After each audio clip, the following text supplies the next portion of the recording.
Hello dear students, मैं आशीष पाठक फिर से फिजिक्स के कुछ बहुत इंपॉर्टेंट प्रिंसिपल्स के साथ आपसे जुड़ रहा हूं। लास्ट वीडियो में हमने कूलम्स लॉ को देखा और आज हम लोग देखने जा रहे हैं बहुल आवेशों पर बल अध्यारोपण का सिद्धांत, अर्थात forces between multiple charges and principle of superposition. ये आपके सामने है, मैं आपको इसके बारे में बताऊं। उसके पहले आप देखें कि मैंने जो यहाँ पर एक फिगर बना रखा है, इसमें कई सारे चार्जेस आपको दिखाई दे रहे हैं। यहाँ पर आवेश Q1 है, चार्ज Q1, ये चार्ज Q2 है, ये चार्ज Q3 है और ये चार्ज Qn है। इट मींस कि यहाँ पर n नंबर ऑफ चार्जेस हैं और इनके बीच डिस्टेंस जो हमने शो की है वो Q2 और Qn के बीच की डिस्टेंस का जो हमारा यूनिट वेक्टर है वो R12 से शो किया है। जो हमारे पास Q1 और Q3 के बीच का यूनिट वेक्टर है वो R13 से हमने शो किया है और जो Q1 और Qn के बीच का यूनिट वेक्टर है वो R1n से शो किया गया है। तो इन सब चीजों के साथ हम आगे बढ़ेंगे, लेकिन उसके पहले हम ये जान लें कि जो फोर्सेस बिटवीन मल्टीपल चार्जेस, बहुल आवेशों के बीच बल या प्रिंसिपल ऑफ सुपरपोजिशन हमको बताता क्या है। तो स्टूडेंट्स, हमको अगर हमारे पास किसी सिस्टम में अनेक आवेश हों, ज्यादा आवेश रखे हुए हों, तो उन आवेशों में से किसी एक आवेश पर लगने वाला बल क्या होता है, यही ये सिद्धांत हमें बताता है। तो किसी निकाय के अनेक आवेशों में से एक आवेश पर लगने वाला बल उन सभी बलों का वेक्टर सम होता है, वेक्टर योग होता है जो अन्य आवेशों के द्वारा उस पर लगाए जाते हैं।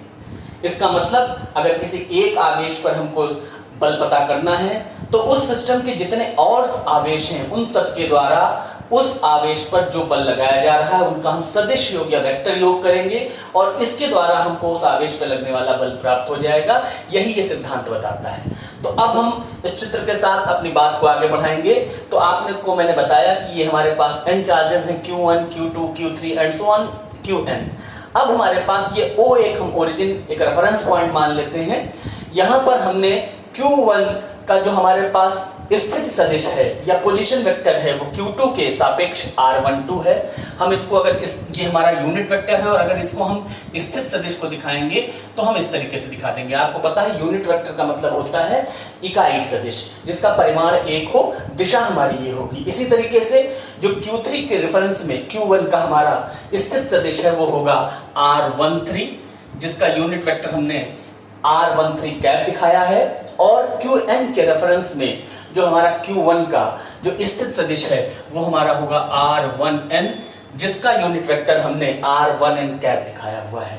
अब देखें कूलम्स लॉ हमको बताता क्या है। कूलम्स लॉ हमको ये बताता है कि दो चार्जेस के बीच लगने वाला फोर्स उनके मैग्नीट्यूड्स के मल्टीप्लिकेशन के डायरेक्टली प्रोपोर्शनल और बीच के जो डिस्टेंस है उसके स्क्वायर के इनवर्सली प्रोपोर्शनल होता है। और उस हिसाब से जो हमको पता चलता है चार्जेस Q1 और Q2 के बीच लगने वाला फोर्स, उसका फॉर्मूला उन्होंने बताया था F = 1/4 पाई एप्सिलॉन 0 के Q1 Q2 R² अगर के मीडियम का डाइलेक्ट्रिक कांस्टेंट हो।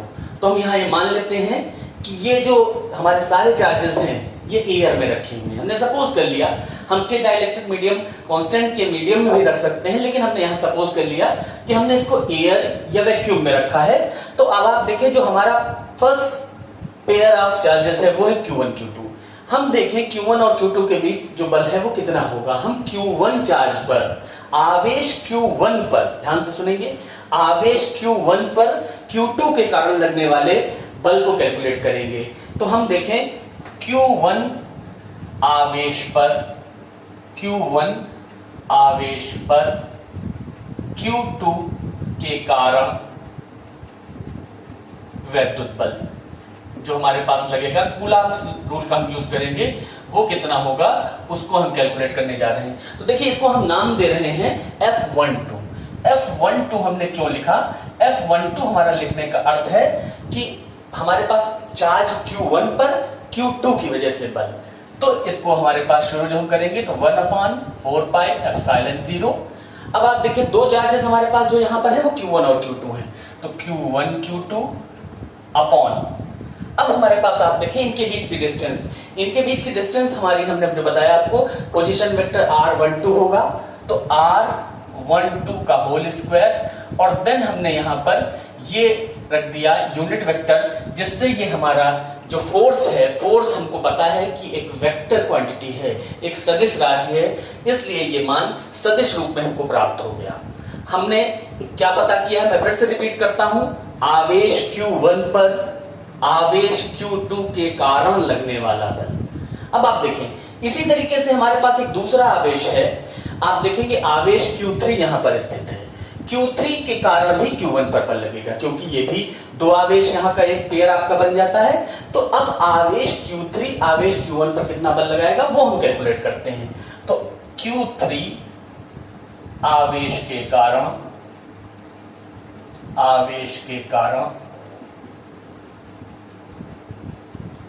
Q1 पर बल, देखिए कैलकुलेट मैं Q1 पर ही कर रहा हूं, तो इसको हम नाम दे देंगे F13। हम कैलकुलेट चार्ज 1 पर ही लगने वाले फोर्स को कर रहे हैं। देखिए सेम फॉर्मूला हम यूज करेंगे, 1/4 पाई एप्सिलॉन 0। यहां पर हमारे पास दो चार्जेस हैं Q1 और Q3, तो यहां पर जो हमारे पास बन जाएगा इसको हम कहेंगे Q1 Q3, और इनके बीच जो हमारे पास पोजीशन वेक्टर है वो R13 है, तो R13 का होल स्क्वायर यहां भी हो जाएगा, यहां भी हो जाएगा, और पोजीशन वेक्टर यहां पर R13। ये हमने इस पूरे को हमने लिख दिया किस रूप में, वेक्टर फॉर्म में। चूंकि हमने आपको बताया कि फोर्स एक वेक्टर क्वांटिटी है, इसलिए हमने वेक्टर रूप में इसको लिख दिया। अब इस तरीके से आप देखिए, चार्ज Q3 हमने लिया है, चार्ज Q4 भी हो सकता है, Q5 भी हो सकता है, इस तरीके से बहुत से चार्जेस हो सकते हैं। हमने माना इस तरीके से एक चार्ज Qn है, तो Qn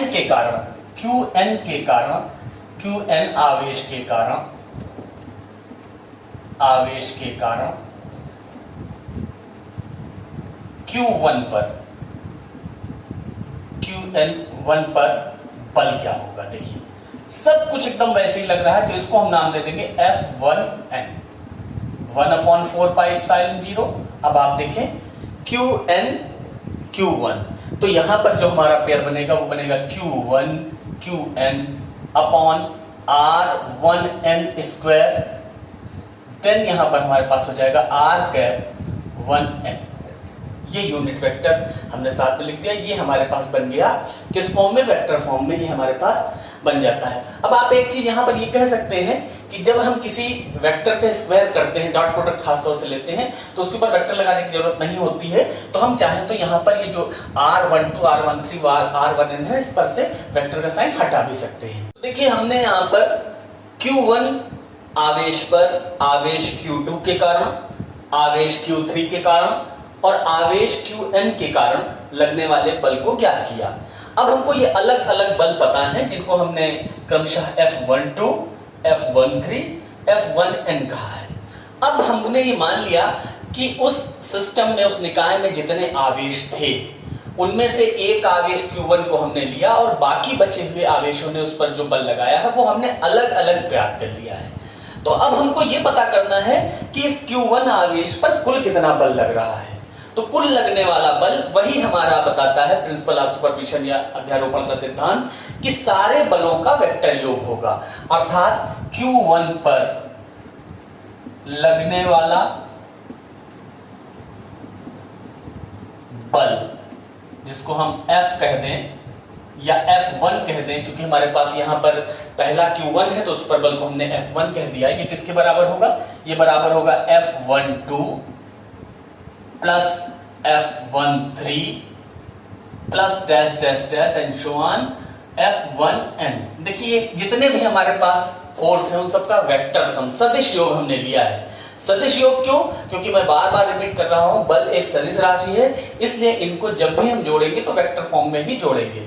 अब यहां पर हम सबकी वैल्यूज अगर पुट करें तो हमारे पास मिलता है F1 इक्वल टू, सब में देखें आप एक चीज कॉमन हमको मिल रही है, 1/4 पाई एप्सिलॉन 0। इसके बाद जो हमारे पास फर्स्ट F12 में हमको मिलता है वो है Q1 Q2 बटे R12 का स्क्वायर, यहां पर यूनिट वेक्टर R12। मैंने आपसे कहा था कि यहां आप चाहें तो वेक्टर का निशान ना भी लगाएं, क्योंकि जब दो वेक्टर्स का डॉट प्रोडक्ट होता है तो उस पर हमारे पास उसके मैग्नीट्यूड के स्क्वायर के बराबर होता है, इसलिए हम इसको ये लिख सकते हैं।